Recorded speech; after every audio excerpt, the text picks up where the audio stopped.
Good morning, Assalamu alaikum, greetings of peace. My name's Afaf Nasher. I'm the Executive Director for CAIR-NY. As you heard, we're here on behalf of 8 plaintiffs. And these 8 plaintiffs are seeking protections from an unconstitutional, un-American assault on our most basic of freedoms, our freedom of speech and our freedom to assemble. And it's with a lot of sadness and much dismay that we even have to be here today at all to announce this lawsuit. As Americans, we're known for the ability to speak and protest openly, whether it's about our elected officials, about our own nation, and about any other nation, with no exceptions. This blind allegiance we have to a foreign country, namely Israel, should never undermine our freedoms as Americans.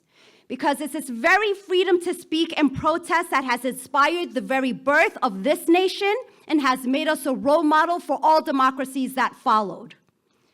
That is why we choose to end this press conference with a warning and reminder for all Americans.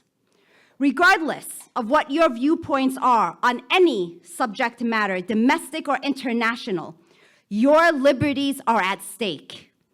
Allowing Congress and institutions like Columbia and others to target you or someone else because of a viewpoint you hold is an epic danger to American values. Today, it's these students who are being targeted.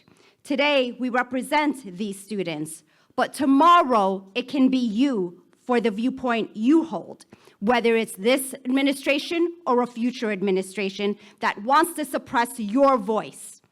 It's our freedom, and we are at a crossroads. Americans need to decide whether we believe our freedoms are still the values that we cherish and are still worth defending. We ask students, parents, and Americans of all backgrounds and political viewpoints to stand united in the effort to preserve freedom of speech and freedom to assemble.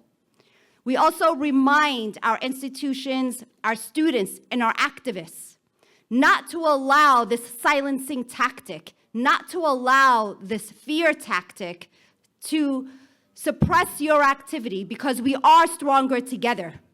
And we cannot allow people to divide us and to choose one target and then essentially topple over the entire domino line.